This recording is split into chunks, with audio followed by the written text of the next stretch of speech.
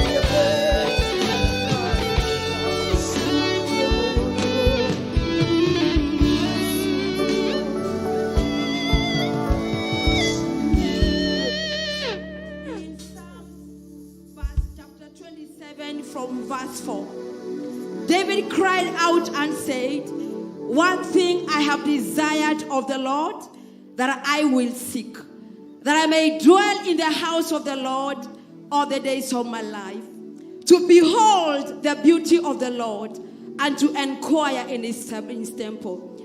For in time of trouble he shall hide me in his pavilion. In the secret place of his tabernacle he shall hide me. He shall set me high upon the rock.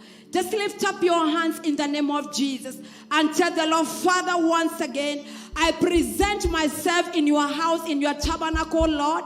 I present myself before the altar of Calvary for purging and cleansing in the name of Jesus.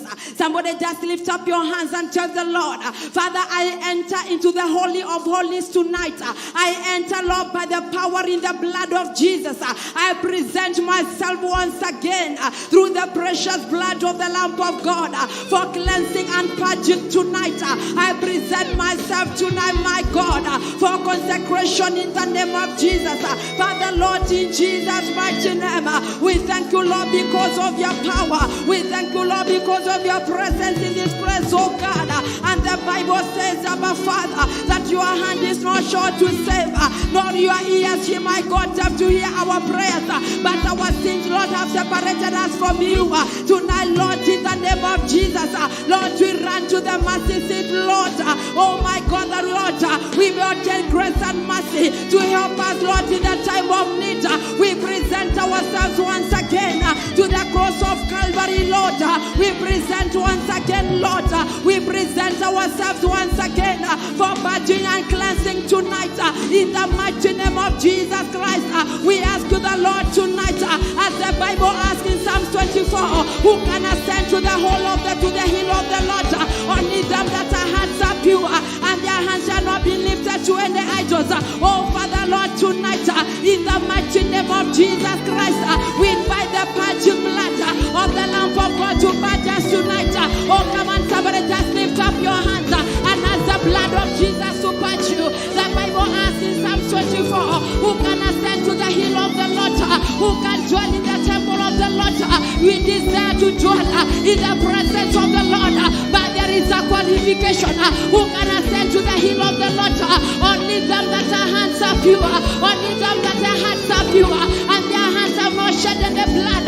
Oh, come on, somebody in the house, lift up your two hands before the Lord, lift up your voice and tell the Lord, I present myself once again for a purging, Lord. I present myself once again for a cleansing tonight. As I come in your presence, Lord, let my sacrifice be accepted. As I come in your presence, Lord, let there be a cleansing, Lord. Father, we are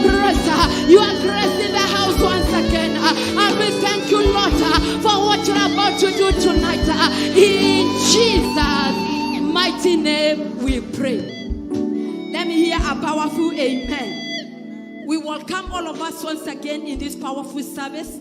This is our deliverance service that happens every Wednesday from 6 p.m. to 8 p.m. So I want to invite all of us. Thank you so much for finding time to come. And those who are watching us, this is Victor's Assembly Church, Nairobi. We are located at River Road Casino Cinema. For those who have been asking for the directions, we are Casino Cinema, River Road, Nairobi. Even within the vicinity of Nairobi, you can join us tonight in the name of Jesus Christ. And for those in the sanctuary, I just want you to look at the camera that's just next to you. And I want you to wave to our online members and tell them shalom, shalom. Welcome to our evening service tonight.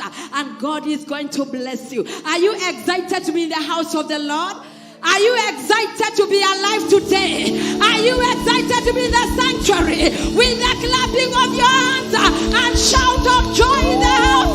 Celebrate, celebrate, celebrate the grace of God. Are you glad you're alive tonight?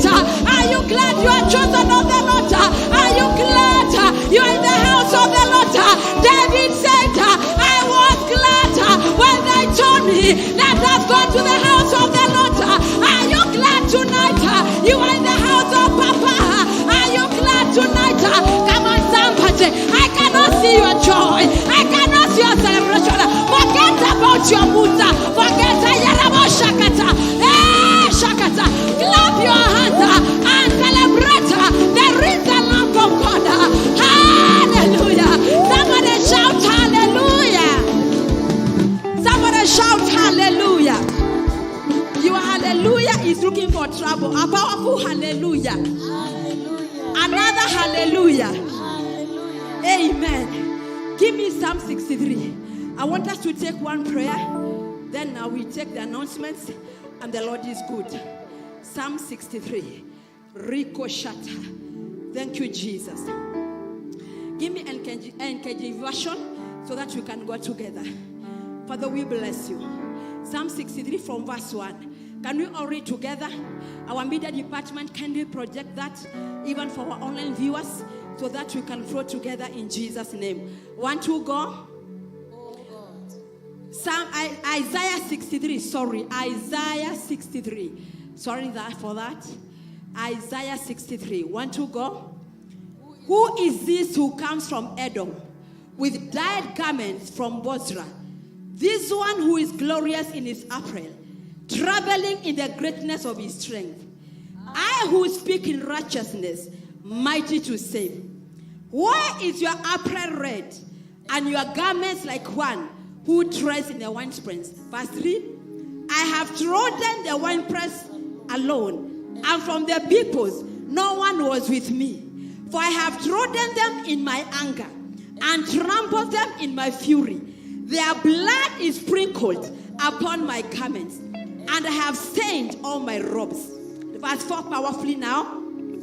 For the day of vengeance is in my heart, and the year of my redeemed has come. Verse 5. I looked, but there was no one to help, and I wondered that there was no one to uphold. Therefore, my own arm brought salvation for me, and my own fury it sustained me. I have trodden down the people in my anger, made them drunk in my fury, and brought them down their strength to the earth. Tonight is our deliverance service. Is somebody ready for their salvation tonight? Is somebody ready for their deliverance tonight? The Bible is telling us the arm of the Lord shall work deliverance for us in Jesus' name. The arm of the Lord shall work deliverance for us in Jesus' name. So lift up your hands in Jesus' name and begin to tell the Lord, Father, I stand in your presence tonight and I pray in the name of Jesus that your mighty hand, Lord, shall work salvation for me. That your mighty hand, my Father, shall work salvation for my family. That Lord, your mighty hand shall work deliverance from me in the name of Jesus Christ. Oh, somebody lift up your hands. The Lord is in the mood of avenging for us tonight in accordance with his word. Just lift up your hands. Those enemies that you have been seeing before you came for this service, the Bible is telling us that the Lord is going to trend over them. He is going to trend over them because it's all powerful. He is proclaiming salvation tonight. He is proclaiming deliverance tonight. Oh, come on, somebody. Somebody has come for deliverance tonight. In the name of Jesus, lift up your hands and begin to tell the Lord, Father, tonight, let your hand work salvation for me. Let your hand work salvation for my family. Let your hand work salvation, Lord, for my people, I pray. In Jesus' mighty name we pray. A powerful amen. We are going to hear the announcements as we wait, as we stand, because it's not going to be long. This is to remind us of our coming conference, Arise Women Conference. Kindly, if you don't have this flyer, we have plenty of flyers there at the entrance. So after service, kindly, we are all requested, let's grab as many as possible so that we can invite many for the conference. Somebody say a powerful amen. So our conference begins from the 24th to the 28th of August. That is next Wednesday to Sunday. We shall be here for the evening service on Wednesday. That is from 6 p.m. Our reverend will be ministering. Then come on Thursday, we shall have 2 sessions. The first session shall be over lunchtime from 12 p.m. to 2:30 p.m. And Apostle Judith Auma shall be ministering. Can I hear a powerful amen? We know how to celebrate guests in the house. Amen.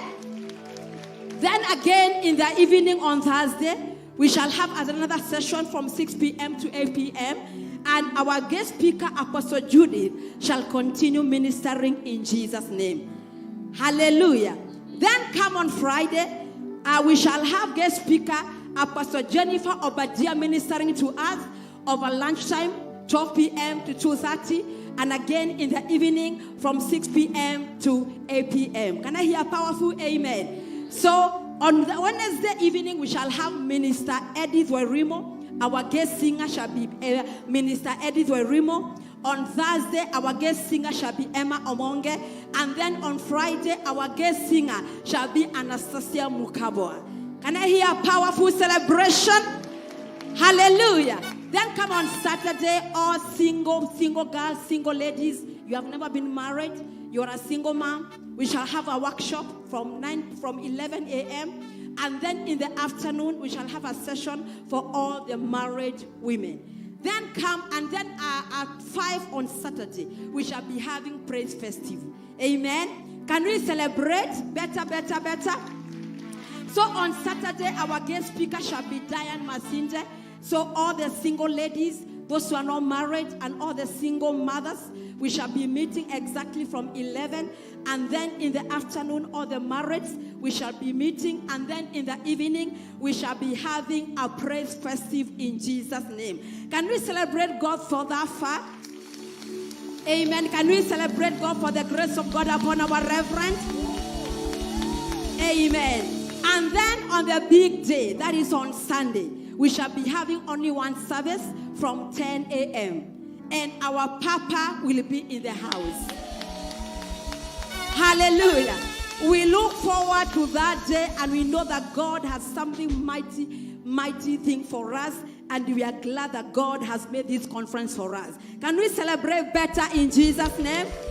Amen and amen. I want to invite our praise and worship for our hymn, In the Name of Jesus.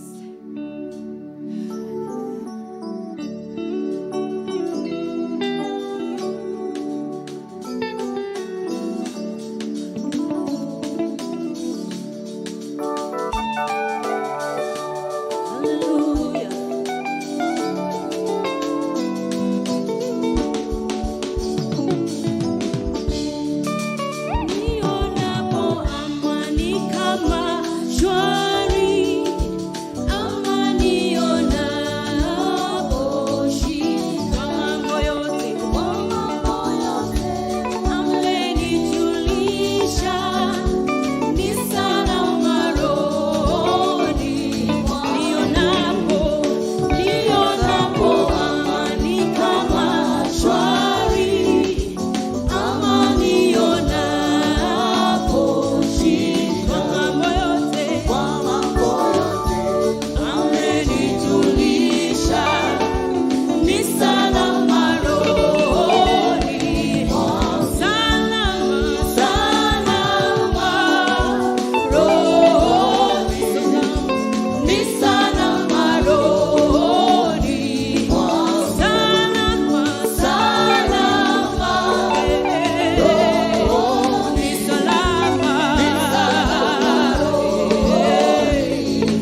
Lord, if you know it is well with your soul.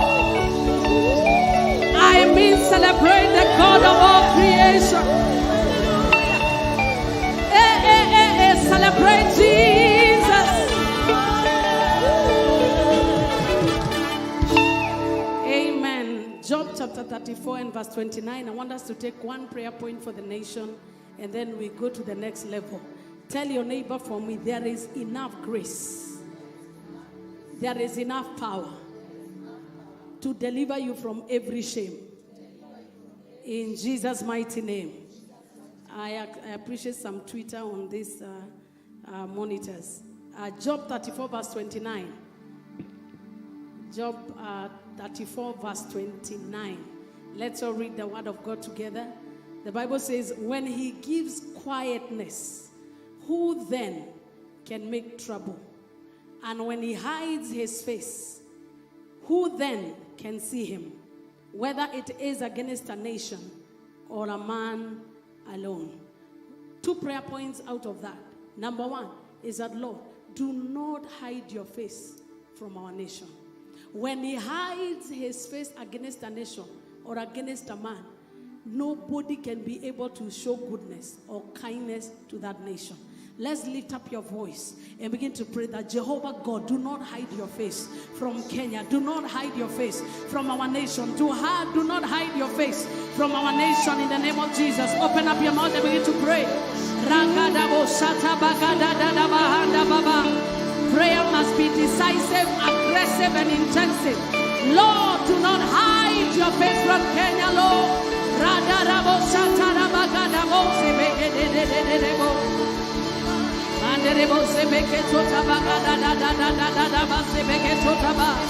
Do not hide your face from our nation, oh God. Do not hide your face from our nation. Do not hide your face from our nation. Do not hide your face from Kenya. Do not hide your face from our elections. Do not hide your face from our nation, oh God.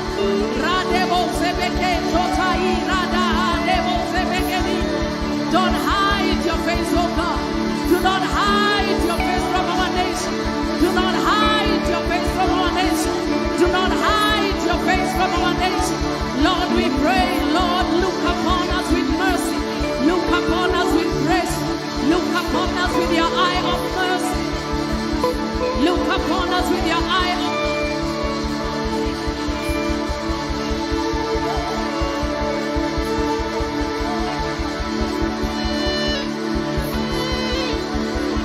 Look upon us with your eye of mercy, Lord.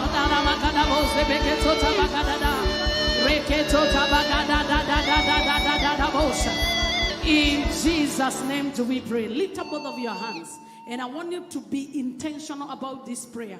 The Bible says that we shall declare a thing and it shall be established. And the light of God shall shine upon our paths. This Kenya and this land of ours is not under the mercy of politicians. It is under the mercy of the children of God that are aware that they have power in Christ Jesus. Ask your neighbor, do you believe you have power? Ask them with loud volume. I wish you are shouting the way they shout in political areas. Tell them, and in case you have that power, are you using it? Tell them all the power you have been sparing. Use it for this prayer point. Give them a high 10 and tell them receive more grace. Receive more grace. Tell them receive more grace. Receive more grace. Lift both of your hands up high like you are swearing in, like you are the president to be sworn in. And I want you to pray. The Lord has given quietness in this nation. The Lord has given quietness. No man shall bring war. No man shall. Every troublemaker in this nation, hear the word of the Lord. We silence your voice in the name of Jesus. Any troublemaker in this nation, we silence your voice. The Lord has given quietness. Nobody shall bring trouble. The Lord has given us. Open your mouth and legislate. We declare the Lord has given us quietness. Nobody shall bring war. Nobody shall bring chaos. Nobody shall bring disagreement.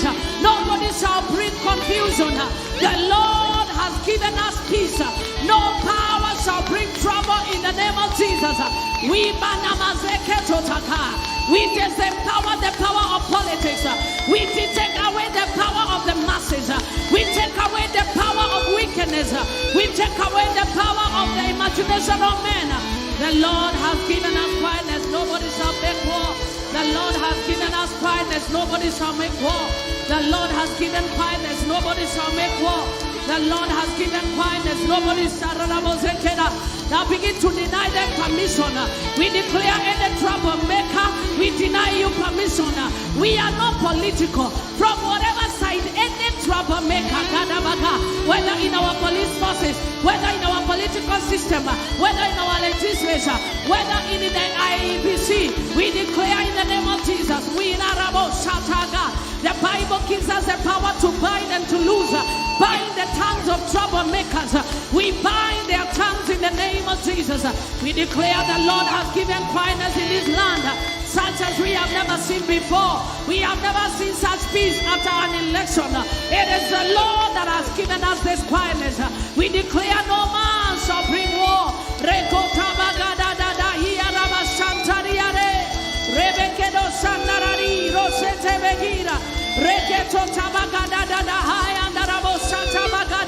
Now I want you to lift up your voice and cry out by the blood of Jesus. We enter into the womb of the Spirit and command every power of violence, every seed of violence and confusion that is gathering in darkness right now, disappear in the name of Jesus. Disappear in the name of Jesus. Every cloud of violence that is trying to gather confusion in the realm of the Spirit, right now we command you to scatter, scatter, scatter, scatter. Disappear. You can do some scattering. You can do some scattering right now. Some highs.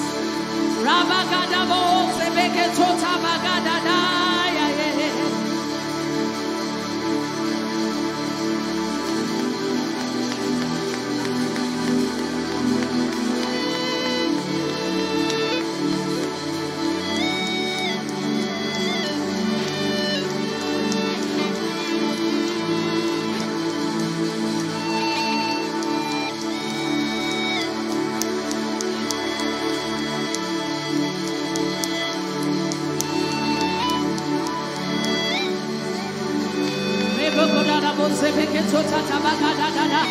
Now go back to your own life. The Lord has given quietness to my life. Any troublemaker around my life, I scatter your weapons. I scatter your weapons. I scatter your weapons. The Lord has given me peace. The Lord has given me quietness.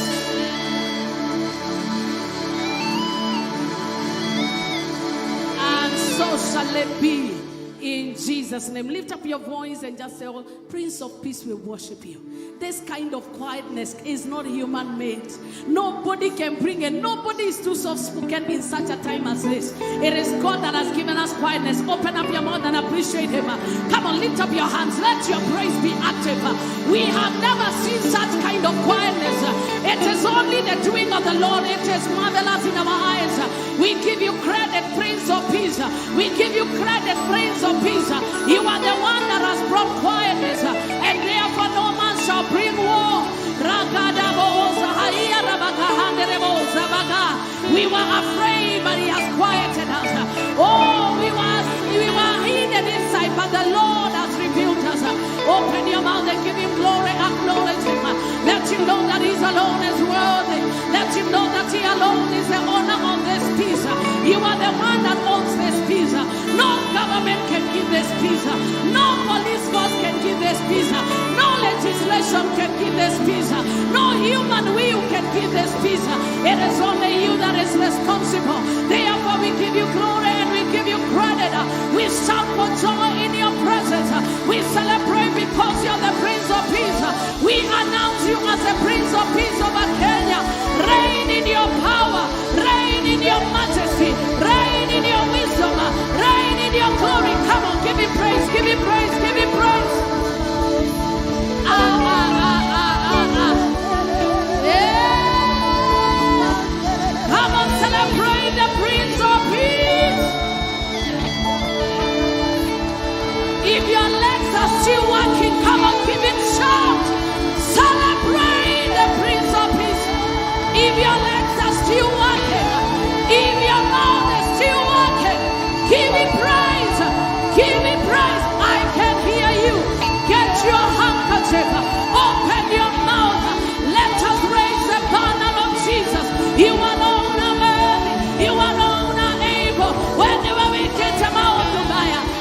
give you all the glory. Give you all the glory. We give you all the glory. Give me a better sound.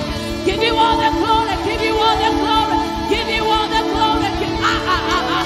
Are you sure that the quietness we see has come from Jesus? We give you praise. Oh, the Araba Shatarari Araba. Ay, ay, ay, ay, ay, ay, ay, ay, ay, ay. Ay, ay, ay, ay, ay, ay, ay, ay, ay, ay, ay, ay. Setereba kade. Ratabaka toti Araba. Setereba kada da da da da. Come on, come on, come on, come on. Seremi, Tayani, Layani, Seriada, Hayana Sataria. Give you glory. Give you glory. Come on, give you glory. Give you glory. Give you glory. Give you glory.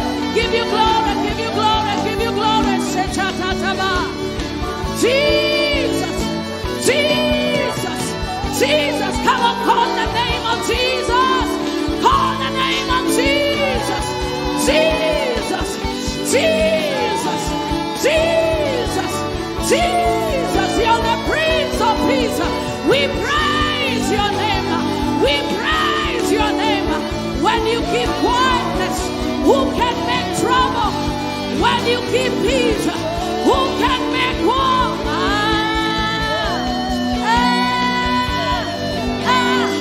I still can't hear you.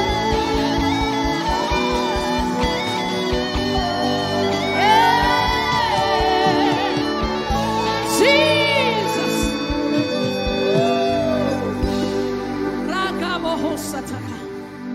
Those of us who have lived several elections, we know what we are saying. This quietness is not normal. When he gives quietness, even the troublemaker becomes a peacemaker. And that is what God is doing in our lives. So prophesy to 3 people, anybody causing trouble in your life, their time has expired. It is your time to enjoy quietness. Tell at least 3 people. They look very serious. Especially here. What is happening? Tell them when God has given you quietness. Hii si wakati wa kusumbuliwa. Huu ni wakati wa mapumziko. Muulize nani huyu anakusumbua? Today we are coming into a holy agreement against anybody that is stealing your quietness.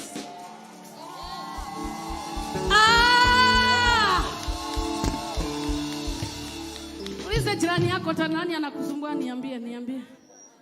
Biblia inasema kwamba katika Malakai walipokuwa wakiongea kitabu ikafunguliwa. Mwambie nani anakusumbua? Ni Lord. Semaneni, waseme. They shall not bring trouble where the Lord has brought quietness. The Lord is my shepherd. I shall not want. He leads me. Beside what? Beside what? Volcanoes. Flash floods. Where does he take you?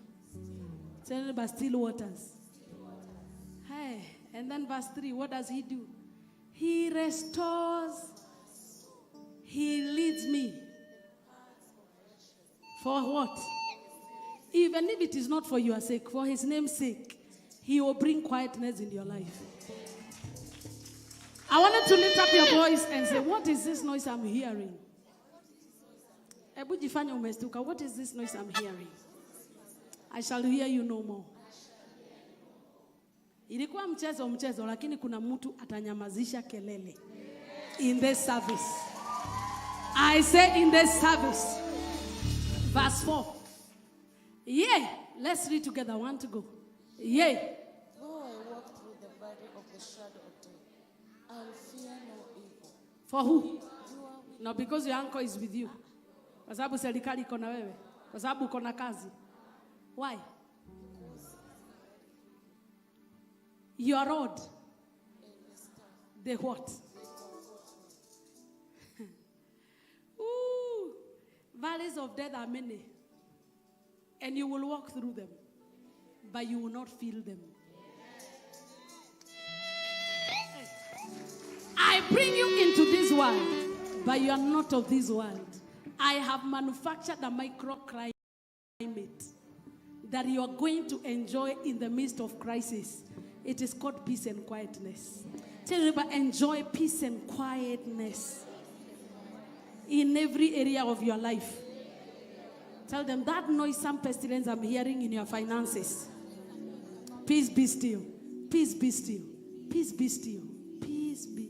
In this quarter of the year, you will count more money than you have counted from January. You didn't hear me. It is not a suggestion. It is a declaration. Tell your neighbor, from now until December, you will count more money than you have counted from January to August.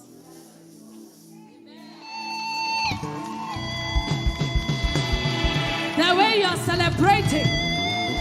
Oh! Oh! Oh! Oh!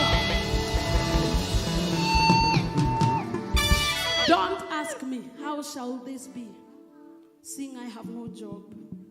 How shall this be? Seeing that we are not opening business. Are you the one who spoke? Are you the one who is going to fulfill it? He who spoke is mature, responsible, intelligent.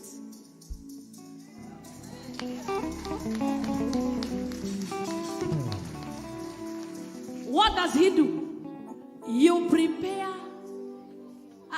You read this one loudly. 1, 2, go. You prepare a table before me.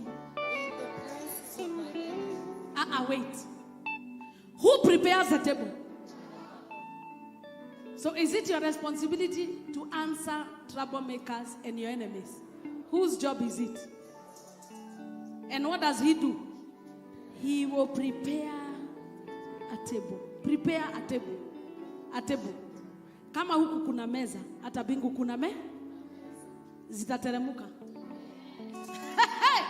Kuna meza zinateremuka kutoka binguni. Because God will not use our local tables. He will use heavenly tables. And this one, he will not set up in the company of your helpers. He will look at where they are having a jam session. In the camp of your enemies. And he will drop a table there.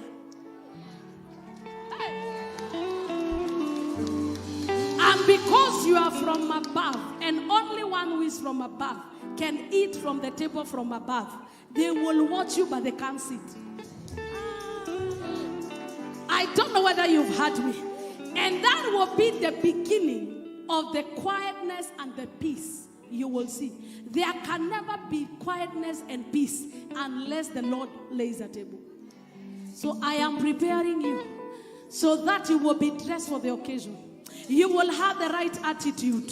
You are going to have the right appointed time in your mind that when it appears, you will not be sorry. You will be celebrating.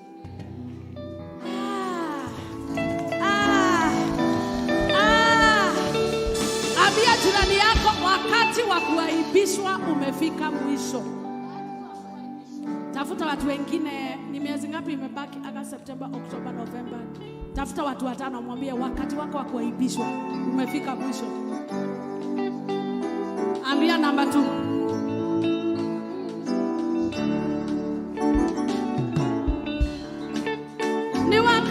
Ni wakati wa kuomba.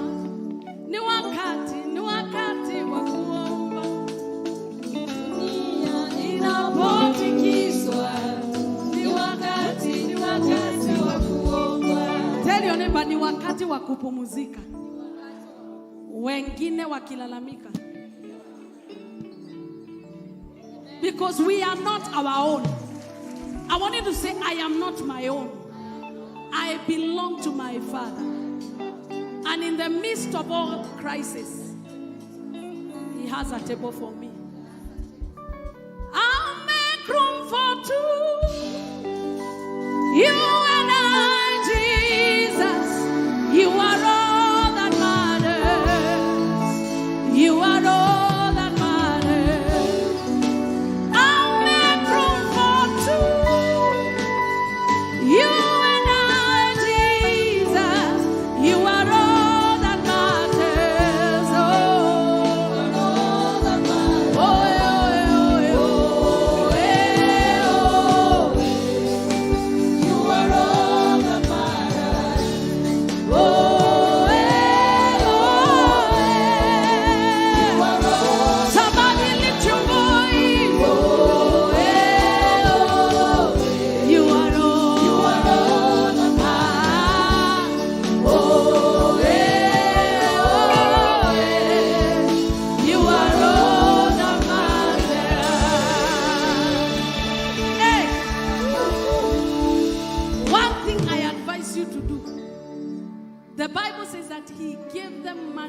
And when they saw it, they said, what is this?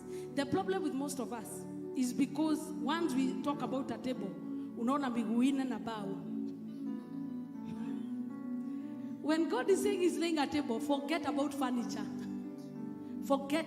Imagine an opportunity. Imagine a gathering. Imagine a sermon. Imagine a celebration. Because a table must not be furniture. It is God preparing a stage, a platform.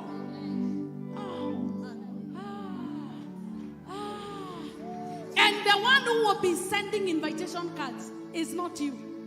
It is God. God is the one who knows who has been causing trouble in your life. He is the one who is in charge of inviting. Let him invite people on your behalf. It is your turn to be honored. It is your turn to be favored. It is your turn to be celebrated. I can hear you.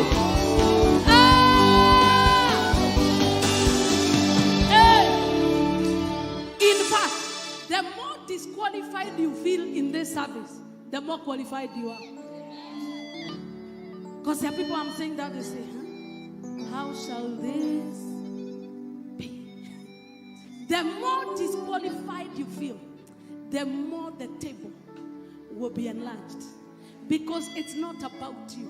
It's about the interest of God in your life. Somebody say, I carry God wherever I go. I represent heaven wherever I go. The enemies of God must bear witness that he is worthy to be worshipped than any other God. Can you celebrate your God that is above all? Can you celebrate your God that is above all?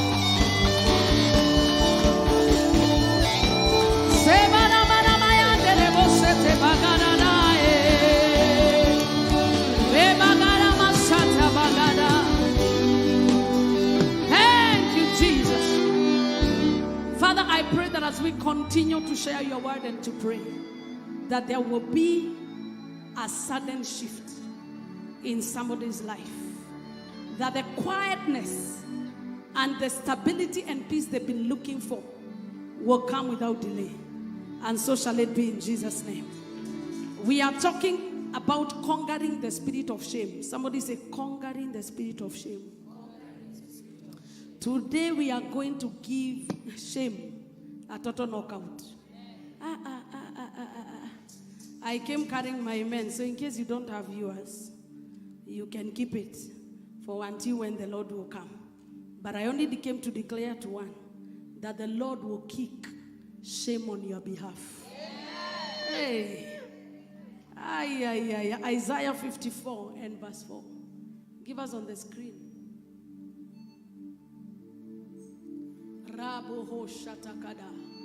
Let's read the word of God aloud. 1 to go. Do not fear. Please add your volume. 1 to go. Do not fear, for you will not be ashamed. There is a semicolon there. Stop kidogo. Read that again. Do not fear, for you will not be ashamed. Put your name there. Now call your name with confidence. Wamuyu. Do not fear. Who is saying? Do not, for you will not. Let's go to the next one. Neither be disgraced, for you will not be put to shame. For you will forget the shame of your youth, and will not remember the reproach of your widowhood anymore. And we say amen. Amen. And we say amen. Aliye kuacha. Si widowhood ni kuachwa. Si youth ni kuanago, like kuharibiwa. Shame of your youth. Mungu anasema utasahau. No matter what has happened in your life, you will remove shame like an old garment and trash it tonight. Even those watching on TV and online, shame is not your portion. Lift your voice and say, every garment of fear and shame, as I sit down in this service, this is the last time I will wear you. Are you sure? From this day, there is a change of garment. In whose name? sit down in the presence of God. As you give me Isaiah 61 and verse 7. Isaiah 61 and verse 7. It says, instead of your shame. We see, we've already seen the shame of your youth and the shame of your widowhood. So very fast, because I don't want us to get late. Concentrate. Instead of your shame, you shall have. Okay, check on the screen. Instead of your shame, and instead of confusion, therefore in their land they shall possess double, everlasting joy. Why I am not so confident that the next 5 months will be better than all the months is because God is giving you a double portion. Hey. God is giving us a double portion because God, the God we serve, is a God of compensation. When you are ashamed, he was watching. When you are left behind, he was watching. And he was waiting for a time as this, that he may lay a table before your enemies. And instead of your shame, he may give you double honor. In the place of your disgrace and in the place of your confusion, he may give you a double possession in the land that he wants you to have. And not with a gloomy face, with everlasting joy. It is talking about permanency. Where God will give you double honor that nobody can take away. Where God will give you a job that no power can take away. Where God will give you a placement in life that even if they gather together against you, they will never succeed. May you receive your double portion. May you receive your double portion. May you receive your double portion. May you receive your double portion. So I want to begin by defining what is shame. And then we will arise and charge against it. I welcome those that are watching us on TV and online because I know God has allowed you to join. And I know that shame is no longer going to be your portion. Shame is a feeling of embarrassment or humiliation that arises when we find ourselves in situations that are dishonorable, immoral, or improper. It is a feeling of being embarrassed or humiliated that arises when we find ourselves in situations that are either dishonorable, that are immoral, or improper. And shame comes in many forms. One of the key things that those who want to ashame you, because it takes a willing participant for shame to happen. One of the things that the enemy will always do is that he will use men as traps. It happened in the case of Mordecai and Haman. Every time Haman was a trap for Mordecai, he would go at the gate and tell him bow. But because he refused, he used to shame him at the gate. Because men can be traps of shame. There are people, no matter how you try to please them, they will never ever show you honor. Because in their lives, they are rods and weapons of shame. But God is laying a table for us. I can't hear your amen. There is another category where shame is a curse. Shame ni laana. Where you will be ashamed, like the family of Shimei that was cast by David, that they will be a family of shame. Gehazi will be a family of shame, because shame can be a situation whereby you are in a constant atmosphere of shame. In case you are in that category, there is enough power to shift you from shame to double honor. I can't hear your amen. There is also shame as an inheritance. The Gibeonites, as long as you were born a Gibeonite, you inherited the shame of a career that is ignoble. That they were hewers of wood, they were cutters of wood and fetchers of water because of an inheritance. There are people that come from inheritances that have shame. But all of them gather together. Instead of your shame, the Lord shall give us double honor. Shame can also be a yoke around your neck. It may be a situation in your life that every time people see it, because a yoke is visible, wakiona tu wanajua umeaibika.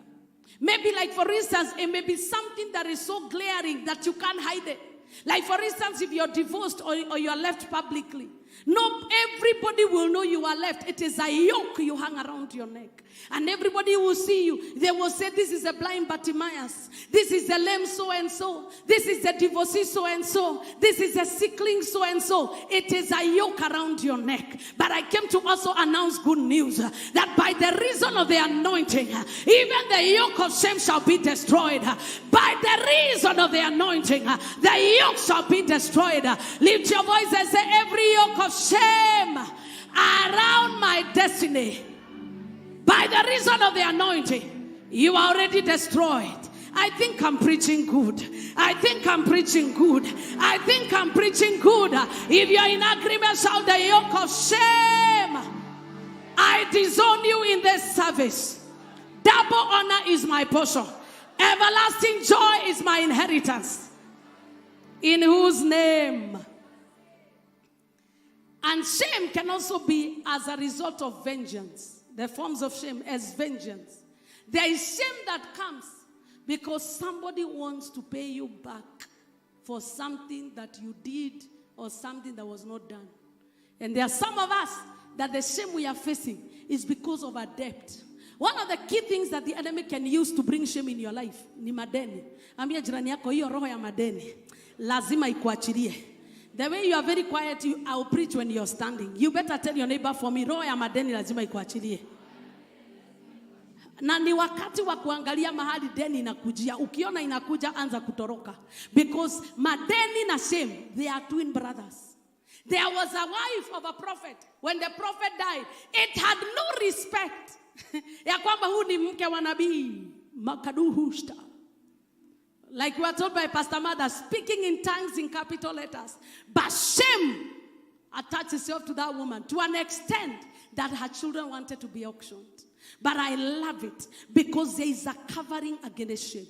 And I believe God has raised men and women of God like me as a covering against shame. That is why when the children of Israel were living in Egypt, God did not come himself. He raised Moses as a covering over his children, that the shame of Egypt will be removed from their necks. I came to declare, if it is a yoke, it must break. If it is a trap, you will escape. If it is vengeance, you shall be covered. Oh, I came to declare in the name of Jesus, even if it is a burden, it shall be lifted in the name of Jesus. As long as there is a God in this house, the covering of Christ in this house shall be activated in your life. Open up your mouth and say, as long as I am under the blood of Jesus, shame is not my garment. Shame is not my portion. Celebrate the Lord with a noise and shout the loudest amen. You may have your seat in the name of Jesus. Hata kama umebeba aibu kama muzigo, leo unaiacha hapa. And don't imagine that word is for somebody else. It is for you. Even if shame is a burden you've been carrying, we are dropping it. Because there's a difference between guilt and shame. Guilt is when you begin to take responsibility of what happened. And you have a feeling of remorse and a feeling of regret. But shame is the aftermath of guilt that is not dealt with. That is why the Bible is saying there is therefore no condemnation to those who are in Christ Jesus. As long as the enemy has managed to condemn you, you will carry shame as a burden. Today we are dropping the burden of shame. I came to declare we are dropping the burden of shame. The woman with the issue of blood carried the burden of shame all her life. It took away all her money. It took away all her possession. It took away all her family. But she said, I refuse to carry this burden again. And she overcame the barrier of shame. And she touched the hem of Jesus' garment against all odds. And she said, this burden is not my own.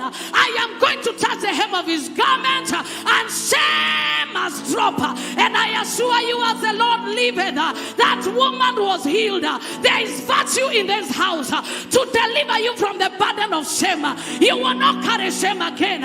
What a shame to your father must not shame you. What a shame to your mother must not shame you. What has a shame to your equals must not shame you. We are in the world, but we are not of the world. We are living under a different atmosphere, and I want you to declare, shame is not my portion. Jamani, inueni sauti zenu. Shame is not a gift from God. It is time to wage war against the spirit of shame. Can you shout the loudest amen? Apostle Paul understood the power of shame. There was a woman, a girl in Acts chapter 16 with the spirit of divination. And every time Apostle Paul would go to the temple, she would follow after them, declaring, these are servants of the Most High God. And it came to a time that Apostle Paul got tired. You need to get tired tonight. I am tired of being pointed at as a woman that was embarrassed in the market. I am going to turn. I refuse to be like Elisha. No boys are going to mock me. I am going to turn against shame. We came to host and holy rebellion. Even if you are married a prostitute, there is a time and an opportunity that God gives you to wipe away your shame. And I suspect that is today. Forget about what you have done. Overcome your guilt. God does not give you shame. It is a gift from the enemy. Talk to 3 people and tell them shame is not a gift from God. I tell them in a hurry, shame is not a gift. Are we still together, Dan? What is happening? Tell your neighbor, shame is not a gift from God. It is a yoke. It is a burden. It is a punishment. It is a trap. Shame is not a gift from God. Open your mouth and say, with everything within me, I reject the spirit of shame. I can't hear you. I can't hear you. You are so settled. Stand up on your feet. I want you to say, with everything inside of me, I reject the spirit of shame. Hear me. The 4 leprous men, they decided, we have been staying here ashamed of our disease. We have been here nursing our wounds, but we are stepping out of the warrior attitude and we are going for what belongs to us. Let me tell you, heaven will not move until you move. You have to make a decision. I am tired of this shame and I'm stepping out. Until the blind Bartimaeus cried out, let me tell you, you are ashamed that people will look at you and they begin to say you are the blind man. Even if you don't shout, they will look at you anyway. They will be talking about you behind you. But it is time to rebel against shame. Oh, I am not what I have gone through. I am not what I have gone through. I divorce myself from my circumstances and I partake of the nature of Christ. I am honorable. I am full of grace. I am highly favored. I am dignified. Everlasting joy is my portion. I can hear you. Have you been through some stuff and the enemy is telling you keep quiet? It is time to raise your head and tell the devil, I am forgetting the shame of my youth. I am forgetting the ridicule of my widowhood. I am stepping into double honor. I'm stepping into double grace, not by power or by might, but by choice. Tell anybody, I choose, I choose, I choose. Yes. So some of you, the enemy has trapped you in guilt. That is why the first thing that Christ came said, there is no condemnation. A woman was caught in adultery, and the men were busy casting stones. Those were, they were managers. They were satanic soldiers that were meant to shame her in the marketplace. But everywhere Jesus steps in, shame cannot survive. And they were busy holding their stones. And what they gave to the woman is what Jesus gave back to them. He told them, any one of you that has not sinned, be the first one to cast a stone. The Bible says they walked away in shame. That is what your enemies shall do. Until you draw the garment of condemnation, the enemy will keep you in that place. You have been married 3 times and divorced, and so I come out of that garment. I come out of that guilt. I am acceptable. I am acceptable. I am acceptable, and I'm stepping into my honor. Tell your neighbor, you fell last year, so what? Tell them dust off, and sit in your place of honor. Let not the enemy remind you of what you do not have. There are so many promises that are waiting for you. You cannot afford to wallow in guilt anymore. Lift your voice and say, by the blood of Jesus, any known or unknown sin is forgiven. Satan, you will not accuse me anymore. I am guilt-free. And the Bible says, anyone who confesses, the Lord shall take away your sin as far as the east He's from the west. It is not an emotional experience. It is a practical experience. There is now emotions you can put to what you can do that can take away your sin. It is only believing that what he says is what he means. I came to prophesy and declare that shame and you are already separated. Shame means disgrace. It means humiliation. It means embarrassment. Shake your head like this and say, I will not be ashamed. I can't. Right now, some of you have already organized. You have already written the story of your life. You know by the end of this year, you are going back to the village. Go and rewrite the story. Who told you? He has said, fear not, you shall not be ashamed. Fear not, you will not be disgraced. Fear not, you will not be humiliated. If God says it, I don't care what the landlord says. He is going to cause even money to grow from trees. It doesn't matter what your husband or your wife or your father is saying. As long as I have the word of the Lord, I shall not be disgraced. I shall not be ashamed. There is money or no money, it doesn't matter. About this time tomorrow, my job is to believe. Tell your neighbor, for me, your job is to believe. If your voice is a spirit of doubt and unbelief, you will not sponsor shame in my life. Hey, there is nowhere heaven has written shame for you as a prescription.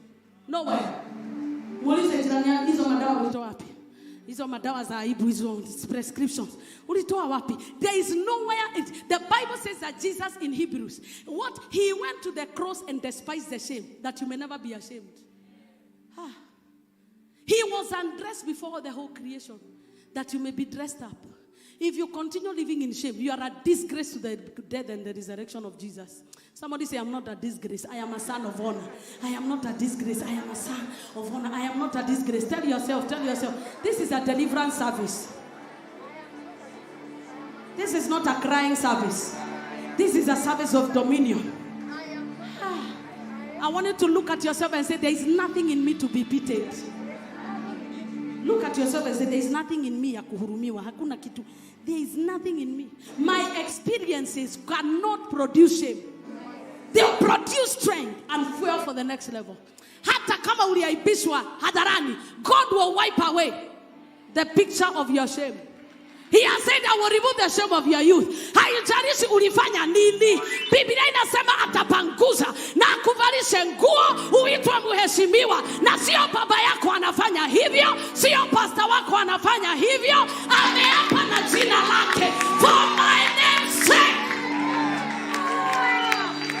I don't know whether you're hearing me. If you're hearing me, begin to pray in the Holy Ghost and declare Rikatabaka. My body, my soul, and my spirit reject shame.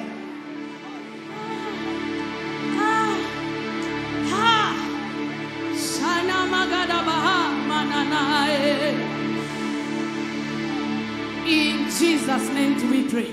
Let me give you notes so that you'll have a reference point. Hey, when shame comes, shame assassinates your character to you. Do you hear me? Shame assassinates your character to you. Like what shame does, it makes you believe you're not worthy.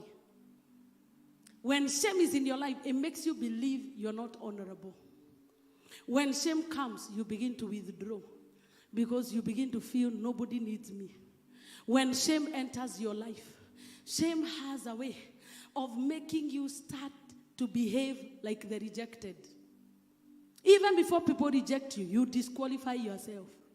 But when God clothes you with honor, people call you honorable without even seeing what you have, because it is who you are.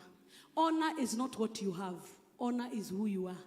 Greatness may be associated with what you have, riches and wealth, but honor is who you are. That is what the Bible says, honor the Lord your God, honor your father, and because of who they are, not what they do, God will put a cloth of honor upon you.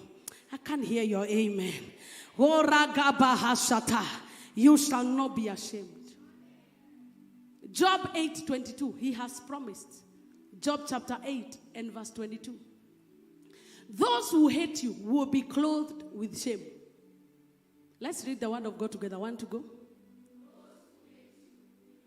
Now say, those who hate me. and the dwelling place of the wicked. Just somebody hating you. The reward they get is shame.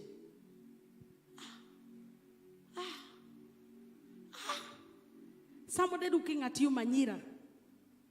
Shame becomes their portion. Because that's who you are. That's who you are. I have seen an era under the sun, where servants are riding on horses and princes are walking. You are a prince with God. You do not need to make yourself one. You are already one as long as Christ is in you. Christ in you, the hope of glory. Whoever hates you, God has promised you will shame them. You don't even need to pray. You only need to believe it. You did not pray for him to write. He wrote without your consultation because he already made a way for you before the enemy closed the door. This is our year of open doors. Whoever has used hatred as a weapon against you, shame shall be their portion. Whoever hates you in their workplace and they've decided you're never going to be promoted, the hatred of God shall be turned into shame. So prepare. Don't mind those who hate you. It is a guarantee as long as they hate you. The prescription is shame. And it is not shame ya kawaida. Watabalishwa shame like a cloth. Hello? Do you know, if you wear shame like a shoe, I can miss it. You know that? If you wear a shoe like a hairband, I can miss it. But when you wear it as a garment, it means wherever they go, everybody will identify this is the man God has ashamed. And that is your heritage. Oh, that is for somebody. That is for. So never mind when people hate you, because they have already written their own prescription to wear the garment of shame. That is why even if you hate on me, I can never answer you back. For what? I know your end. I know you've already purchased a garment, and the garment is called shame. You have gone to the Taveta of the Spirit to buy a dress of shame. You wear it. But when you love me, you will wear favor. When you show me kindness, you will wear honor. Because you cannot curse who the Lord has blessed. I want you to lift your voice and say, I'm blessed. And nobody can curse me. I can't hear you. Shout it one more time. So whoever tries to, even hating you, you know God has gone to those basics. Hating. Yani kukuchukia tu. Hivyo. Wacha kukudharau, kukuchukia. Mungu anaenda ananunua nguo. Shame is your portion. So imagine if you are aware of that. You would have seen the downfall of your enemies a long time. Because nobody who hates you goes unpunished. His word can never be broken. Can I get an amen? So what are the several causes of shame? Number one, weak leadership. When there is weak leadership, shame is automatic. In Exodus 32:25, I'll move very fast. There was a scenario, just keep it down. There was a scenario when Moses went to Mount Sinai. Just keep it quiet completely. When Moses went to Mount Sinai, Aaron was left with the people. When he was left with the people, Aaron decided that because Moses has stayed for too long, I am going to manufacture shame for Moses. Hey. Now when Moses saw that the people were unrestrained, for Aaron had not restrained them to their shame among their enemies. When he realized that Moses is not coming, he took over. And what did he want to do? I think his sibling library. He wanted to show even Moses, it's not true. Come, I make for you a God. And when Moses came, he saw shame. He said, you have decided to clothe the children of Israel with shame before the enemies of God. When there is weakness in leadership at home, the wife is ashamed. Look at the husband, Ananias and Sapphira. Sapphira died because the husband was a weak leader. The children of Eli, they misbehaved because the father was a weak leader. Anytime there is weak leadership, shame will always happen. I pray that if you are a leader among 2 or 3 or among many, that the Lord shall strengthen you, that in your reign there shall be no shame. In your children there shall be no shame. Your wife shall not be ashamed because of you. You shall not be like Nabal, that your wife shall be ashamed, and the whole of your household will want to be killed because you could not cover them well. May God give you wisdom to cover your family. May God give you wisdom to cover your workers. May God give you wisdom to cover your family. I want to announce to you that you are a covering to somebody. Because you are there are things that the enemy cannot do. Tell anybody, because you're in that company and you are born in that home, there are things the enemy cannot do because you are a covering of favor. Hi. That is the truth about the matter.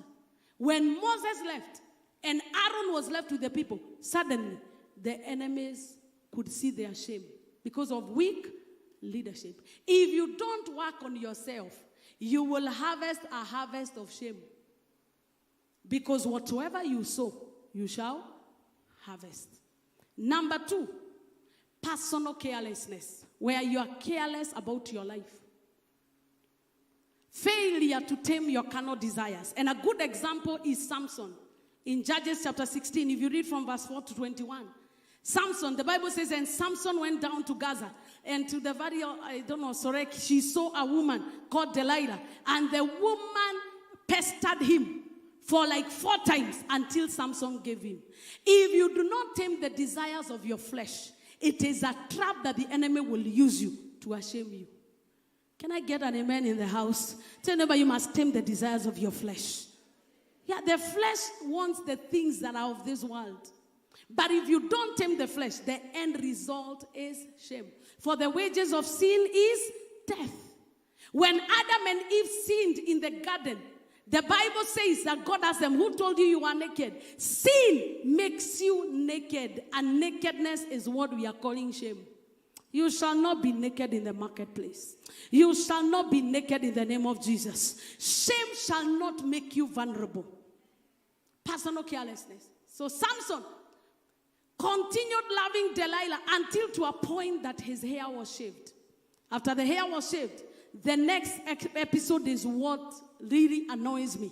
The first thing that they did is after they cut off the hair of Samson, they removed his eyes. Then the other thing after they did that is that they bound this great man who nobody could ever arrest. They bound him with chains. After they bound him with chains, they put him in prison and he became a grinder. They would tie him around a yoke. All the trap, as a yoke, as a curse, everything that shame has is actually Samson is shame personified. You imagine your eyes are removed. See, that means you can see nothing. It means the Bible says that also his hair was cut. There was no glory in him. Then he was put in prison, locked from accessing the blessings of God. And then a yoke was put around him, blind but yoked. And then what would he do? He will grind all the maize, the corn flour that was being consumed in prison. The strength that God had given him was used to entertain the enemy. The devil is a liar. The devil is a liar. You shall not be used as an exhibit in the kingdom of darkness because of your carelessness. Guard those moments when you feel weak. Guard those moments when you feel like you are making it. Well, guard those moments when you feel the opportunity is too good for me to refuse, because you may be signing up for eternal shame. There is a point of no return where shame takes you, takes your eyes, takes your hands, takes your freedom. And when you are there, only God can deliver you. It doesn't matter even if you are there. Your hair will grow again. But before you get there, I came to deliver the few that have not entered there. May God deliver you. May God deliver you. And when he was there, he grinded wheat. And a day came when there was a festival. They now removed it from prison, localized him. They now took it in the temple. Because now even his worship was changed instantly by the virtue of the spirit of shame. Those personal mistakes that you are taking for granted may make you find yourself in a witch doctor's coven without knowing. He found himself in the temple of Baal. And they told him, come and entertain us. How can a blind man you can imagine when sockets of the eyes are removed, how that man looks. See, he looks like a zombie. And this is a man that would tie 300 foxes together. It doesn't matter how anointed you are. If you have a moment of carelessness, you can become a circus performer in the camp of your enemy. And I always pray for myself. And I pray that you pray for yourself, that Lord, let me finish well. It is not how you started, it is how you finish. Starting big does not mean you will finish big. And a small moment of slumber and carelessness can make you a circus entertainer, the camp of the enemy. But the good news is, because our God is a God of mercy, and God hates shame with passion, he was wondering, how shall I find a way to rescue my son, Samson? He lost his place as a destroyer of the Philistine and now became an entertainer. You will not entertain what you are supposed to kill. Tell your neighbor, you will not entertain what you are supposed to kill. You are meant to destroy and disgrace poverty. You will not entertain poverty. You are supposed to overcome the spirit of grief and the spirit of guilt. You will not entertain it. You are meant to live worry-free. You will not entertain worry. I can't hear your amen. No matter what you have or you don't have, refuse to be an entertainer in the camp of the enemy. And it is your duty to guard your heart with all diligence. For out of it comes the issue of life. Being discouraged is a choice. Tell anybody you have a choice, whether to be encouraged or discouraged. The Bible says that when everything was stolen from David, he encouraged himself. You don't need an encourager. Encourage yourself. Because even if 52 people are gathered to encourage you, if you don't want to be encouraged, you will continue crying. So tell neighbor, when you're done crying, remember to encourage yourself. In the Lord. Because crying has not solved anything. Even after worrying, even after feeling like, God, why are you? After complaining, have you gotten anything? No. Samson gathered himself. He said, I am tired of lamenting. He realized suddenly, hata kama niko jangwani, nyora imeanza kugrow. Hey, he tricked what they were using against him. He said, let me feel the pillars of the temple. It's so sad that some of us will go to heaven. We lost things that God had already given us. And once God gives you and you lose it, it's so sad. He now was looking for the pillar of the temple. And this is a prayer he prayed. And it's a kind of prayer I want you to pray today. One more time. That I may avenge for my eyes. Among all the other things that they did to him, what pained him most was shame, because the eyes disfigured him. Because shame disfigures. Lift your voice and say, any demonic power that has been assigned against my life to make me an entertainer in the camp of the haters of God, your assignment is over. My hair must grow again. Shout the loudest amen. Shout the loudest amen. You shall not be careless. Another cause of shame is the mockery of those who hate God. You can be a recipient of shame because of how they hate your God. And I was reading the story of 2 Kings chapter 9, chapter 2, and verse 23 to 24 thereabout. Elisha had just come from watching Elijah taken up to heaven, raptured in chariots of fire. We find that before they even could cross Jordan, he found a company of sons of prophets that started to mock him. But Bible scholars believe that the 42 boys or young men, they are not necessarily boys, they are young men. They may have been among the company of those that knew he was a servant to Elijah. So what they did, as they saw him walking, you can imagine a man that has walked under prophetic grace like that of Elijah. And suddenly you are left all by yourself. And nobody is on your side. Everybody who sees you begins to say, now we are here. Show us, where is he? So they were following after him because the enemy, let me tell you this, and if you forget anything, don't forget this. The enemy is after your covering. Tell your neighbor, for me, the enemy is after your covering. The things that happen when heads of families leave, the things that happen when the coverings that God has given to our lives disappear will shock you. That is why the enemy tries to strike. If you talk to anybody that has been widowed here, and I've talked to several of them, they will tell you that immediately the husband dies, it is like the shame comes uninvited. Everybody that can attack you, attacks you. Ooh. When probably even a nation, the leader of a nation dies, shame grieves a nation. Do you remember when Magufuli died?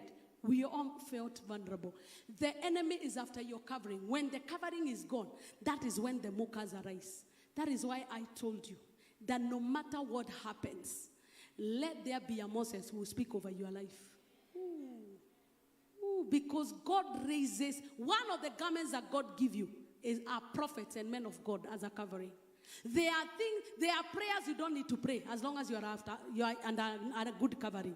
Like I told you before December comes, you will count more.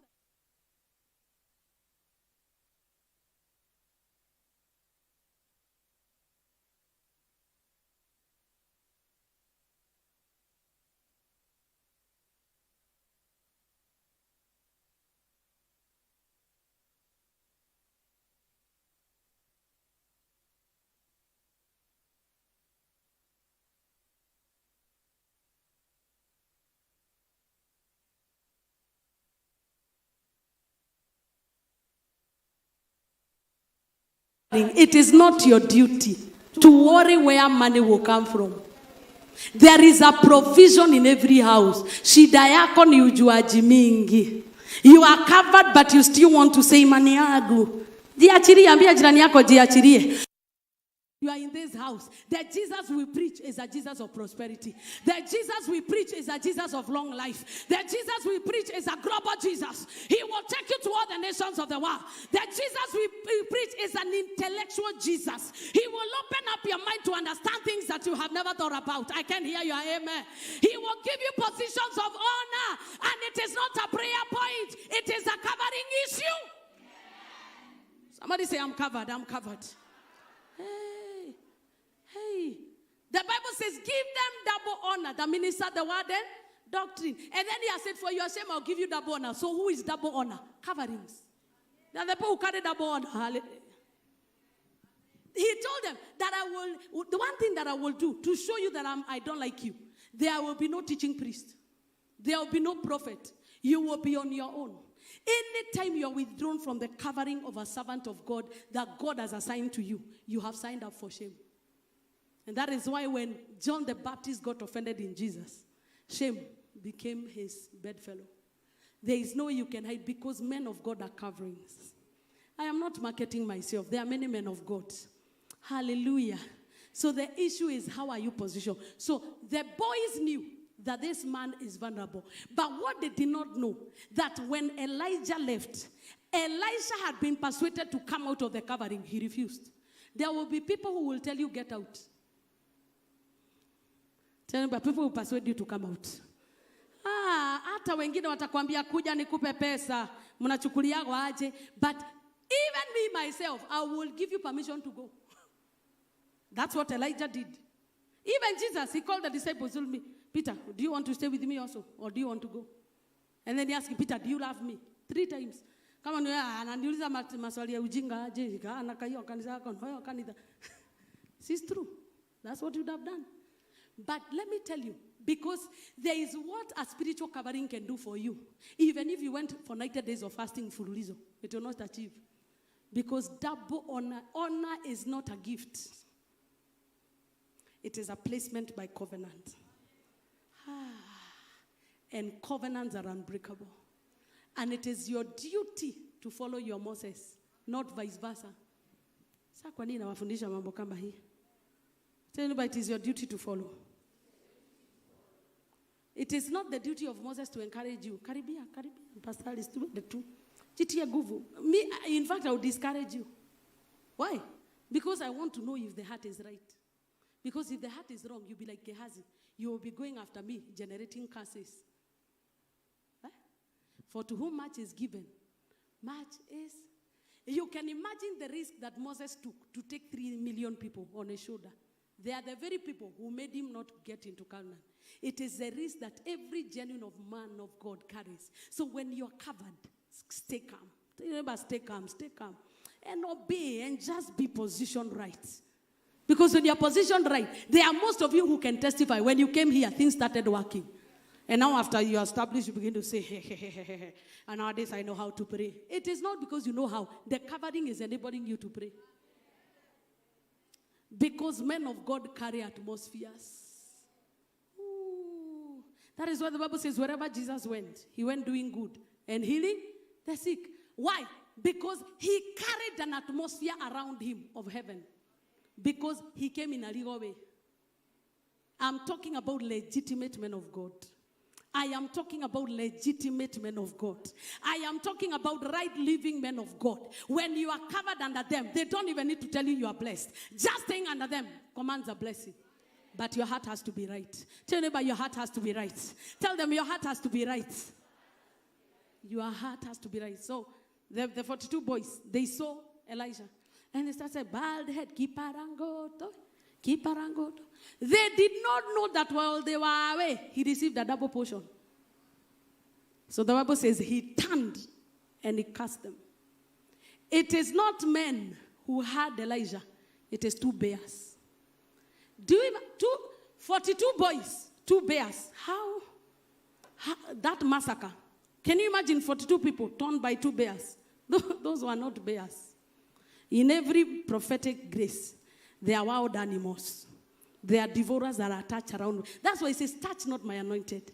Do my prophets no harm. Why is he guaranteed? Because they are devourers that stay around men of God to protect what God has placed. Ooh. What they did is that those bears just materialized and they devoured them. It happened in the time of Elijah. They would come to arrest him. What would happen? Fire would fall down. Because he was an angel of fire. He was an agent of fire. So anytime he would say, fire, come, consume all of them. You can imagine the barbecue. Round 1, round 2. That is what God does to anybody that wants to bring shame. When he says, touch not my anointed, do my prophets no harm, it means that do not shame them. Anytime you shame them, you are exposing yourself to the judgment of God. Because people that give double honor, if you try to shame them, you are destroying the weapon of God. I want you to say, the man of God over my life is my weapon. Yes, we are weapons. And we are aware of that. That's why we spend sleepless night praying, interceding. Gara gadaba. You wonder why are things happening? It is because there is a covering over your head. That's why when Jezebel played around with the man that carries a double honor, the Bible says that there were dogs in Jezreel. My friend, they devoured Jezebel and all her kids. Why? Because God will not allow anybody that is covered in honor to be disgraced. That's why I'm double sure nobody will disgrace you. I am double sure finances will not disgrace you. I am double sure no sickness will disgrace you. You will exit out of this life in double honor. I can't hear your amen. That's why Jesus said, my life was not taken away from me. I gave it willingly. Because when you know you carry the covering of God, you will die in honor.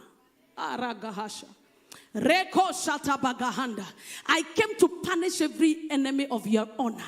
In the name of Jesus Christ, every garment of disgrace, I release the bears that were available in the thicket.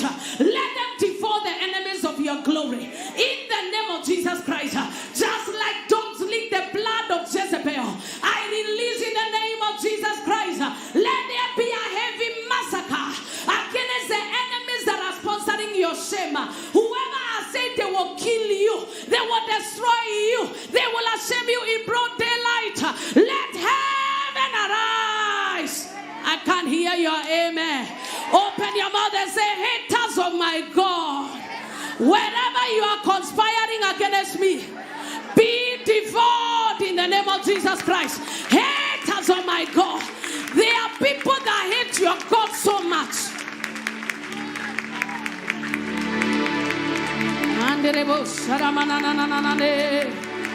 Ayara magadara namashanderererereri. Remagana mazebeke tota bagada da da he. Manderebo shata bagada da da da da de. Rebagada da da da da da da da da boshete bege. Like the way Saul and his sons fell because they were haters of David. Ora gada bagata. The haters of your progress, they shall fall in the name of Jesus. The haters of the God that is with you, they shall fall in the name of Jesus. Open your mouth and begin to pray. There are those that hate it when you say Jesus is Lord. Wakisikia ya kwamba wewe unaenda kanisa, they hate you. And the Bible says abagada hayanda raba shantariade. Ayeremo shanda magada mahande boshabadada. Sebegedo shanda ba Isaiah 47:11. Manderebo shadabadada de. Rebeke sobeke toto magada da da da da da ayade. Shande de de de de de de de de de de de. Rabagaza bagashia bagada da da da da da da. Rebeke sobeke tota bagada da da da. Sebeke tota bagada da da da da. In Jesus' name do we pray. Tell you about the hatred you see from those who don't know God. Don't take it personal. It is your God they hate. That you say Jesus is Lord. There are people that you provoke and they hate you. And that's why Jesus said when they hate you, don't imagine they hate you because of you. It is me they hated first. We are going to pray that any punishment upon my life, because you refuse to compromise, because you refuse to bow to their gods, because you refuse to do what they wanted, God shall punish them like he punished the king in the time of David. King Saul and his sons ganged up against David because God was with David. The Bible says God was David, and Saul hated David all his life. And what happened when he died? The Bible says, how are the mighty fallen? There shall be a fall. There shall be a fall. All the haters of your God. I am not the one that is saying it is the end of those who hate your God. There are those people who say, Ati, you speak in tongues. They don't like you. They hate your God. Wait. Therefore, evil shall come upon them. This is, God speaking about the Assyrians. So when we say we are talking about the enemy, Isaiah 47 says, therefore evil shall come upon you, my enemies. You shall not know from where it arises, and trouble shall fall upon you. You will not be able to put it off, and desolation shall come upon you suddenly, which you shall not know. It is God who has spoken. Because anybody that hates your God knows how to defend himself. He shall arise and defend himself. Ooh, I don't know whether you hear me. So when they hate you because of God, stop fighting for God. He is man enough to fight for himself. Tell your neighbor, God is mature enough to fight for himself. So if they hate you because of God, wacha kumaliza mate ukiwaambia Mungu wangu atawapunish. No, just jifungia Isaiah 47. In the name of Jesus Christ, let evil come upon you. You shall not know from where it arises. Trouble shall fall upon you. You will not be able to put it off. Desolation shall come upon you suddenly, and you shall not know how. You are executing what is written concerning them. Because there are 3 ways of dealing with shame. Number 1, rejecting it. Somebody say, I reject shame. Turn around and say, I reject shame. Somebody say, who is ashamed and I'm not ashamed? Who is ashamed? Yes. Don't be ashamed. Number 2, it is raining curses on objects of shame. You need to look at those 42 boys and say something. Tell your neighbor, you've been so quiet. Hey, today I have defeated soldiers. Tell your neighbor, you've been so quiet.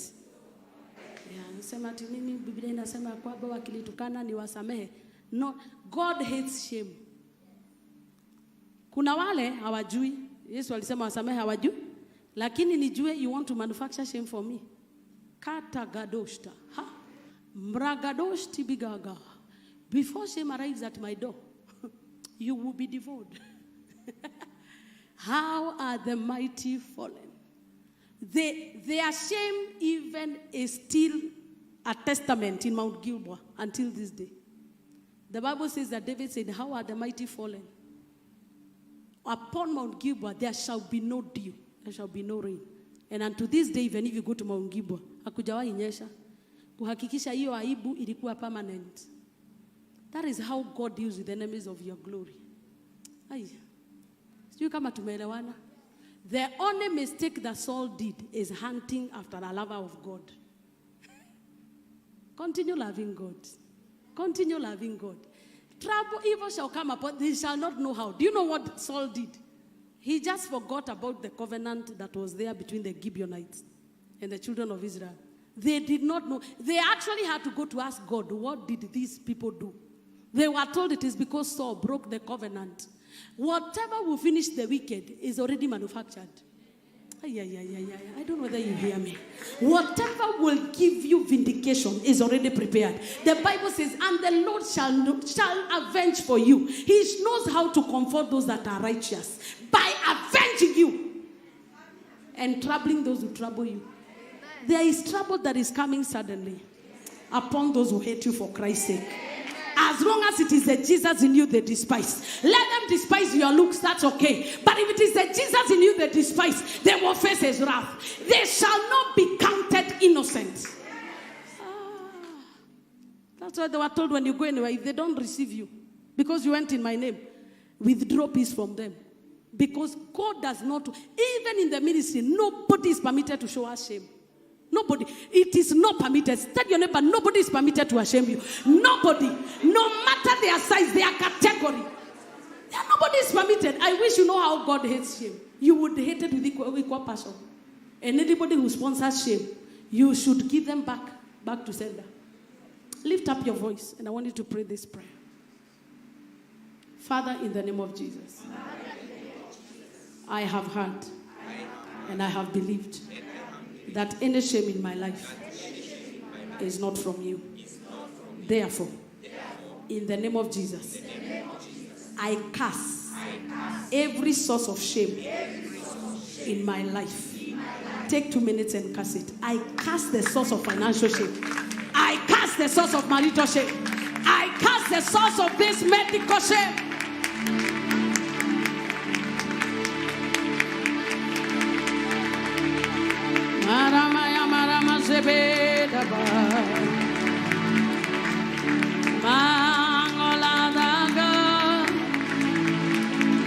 That's the only prayer you are praying. Pray with all your strength. Why are you being ashamed the way you are being ashamed?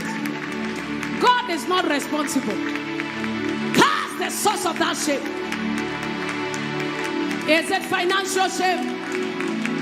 Even if it's a yoke, a burden, an inheritance, a punishment. You can do better than that. This is a deliverance service. You can do better than that. You don't have another time to deal with it, because the anointing to do it is here.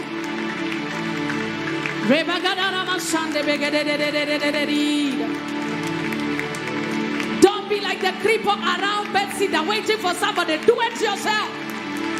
The covering is there to make it work. Cast the source of that shame.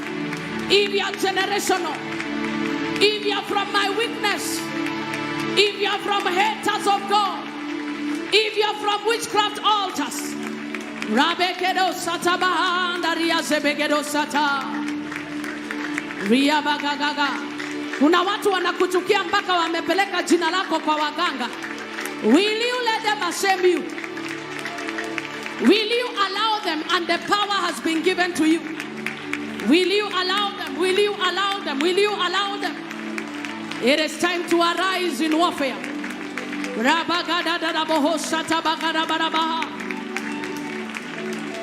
They have called you names and you have not reacted.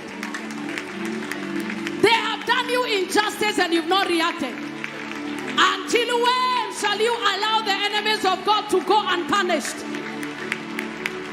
It is time to turn your head like Elisha. It is time to call for fire from heaven. It is time to arise like a warrior.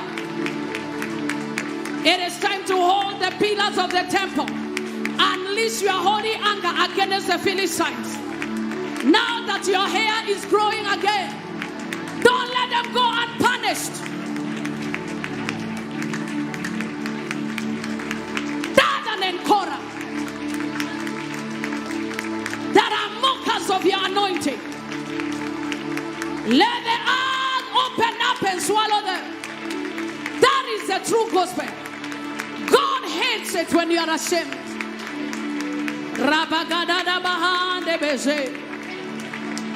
The Bible never promises us shame.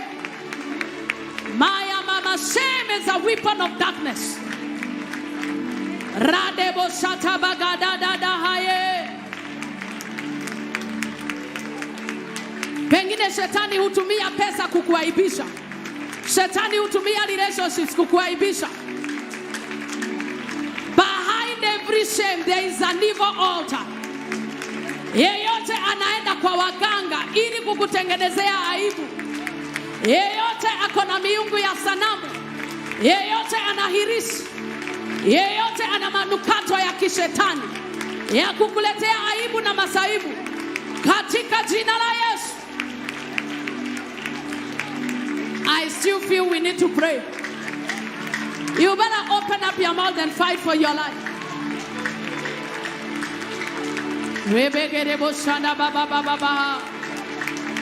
Academic failure. Failure at the edge of breakthrough. Arise and judge your shame. Arise and judge that generational shame. Chochote watu wanatumia ili kukudhihaki, that is your area of shame. Deal with it. Your mouth is a weapon of warfare. No weapon fashioned against you shall prosper. I cast the source of ministerial shame. Manderebo shatabayanda ramaha yamaramaha yanamae sharabada. Rebegere seterebaga. We serve a God who knows how to comfort us. 2 Thessalonians 1:6. Sing, it is a good thing.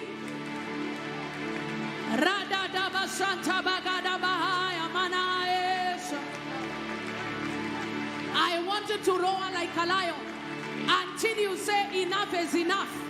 Shame will continue. It is not a gift from God.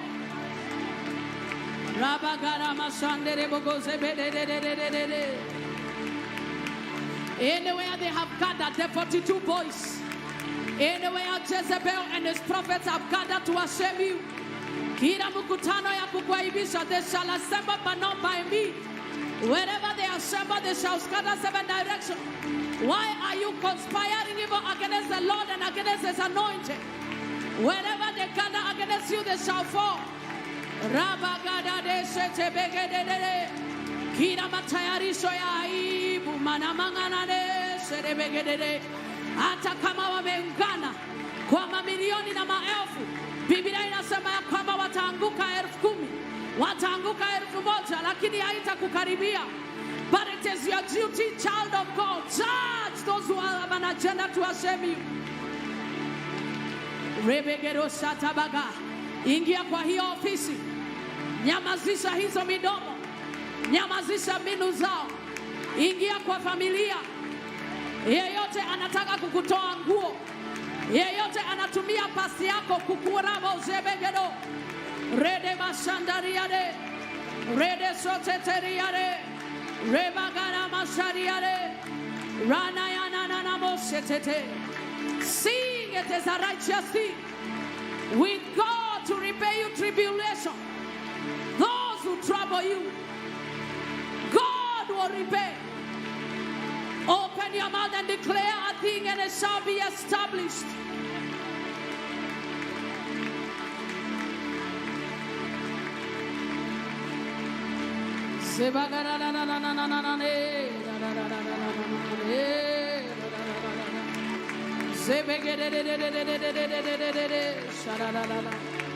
Mahali waliapa hutawahi endelea. Let there be sudden shame. Mahali waliapa ya kwamba hutawahi inuliwa. Yera magara mayare.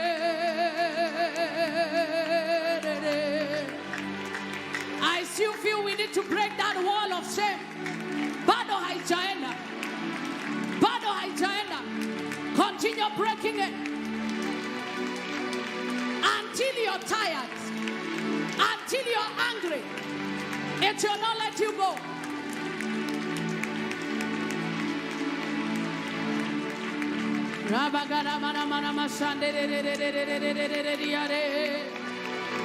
Refuse to accept the status quo.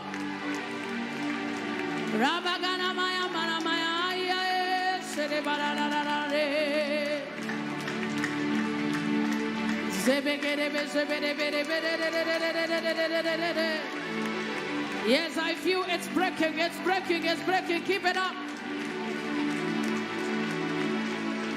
Wengine mlikuwa mmetayarishiwa meza ya aibu, lakini naona Bwana aki-overturn the tables of shame. God is overturning tables of shame.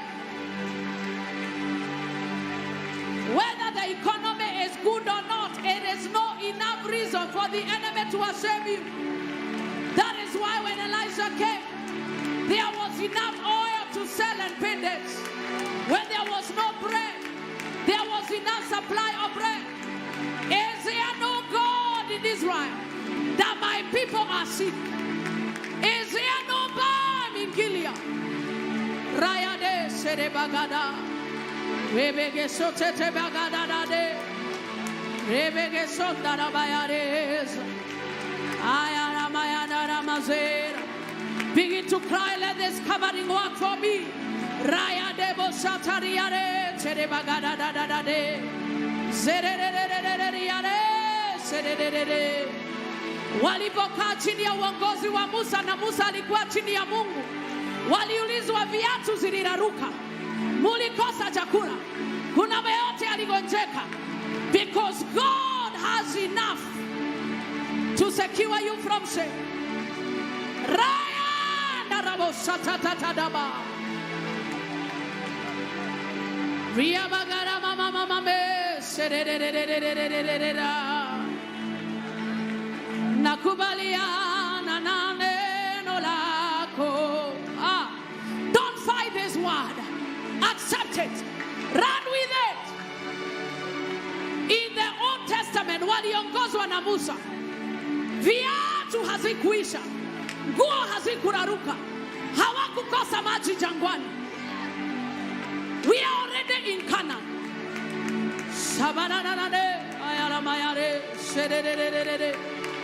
You are lifting as my glory. You are dead is of no profit to me.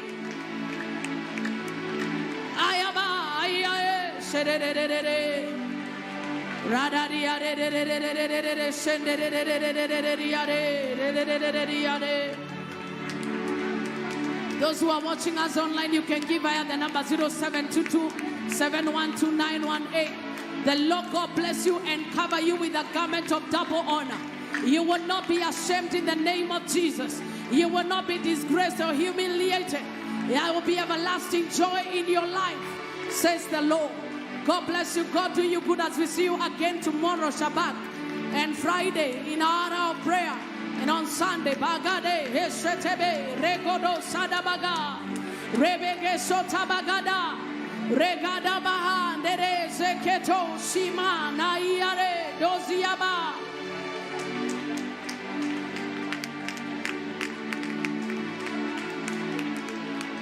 Shetani anataka kuondoe, anataka withdraw, akumalize na aibu. That is why when we are together,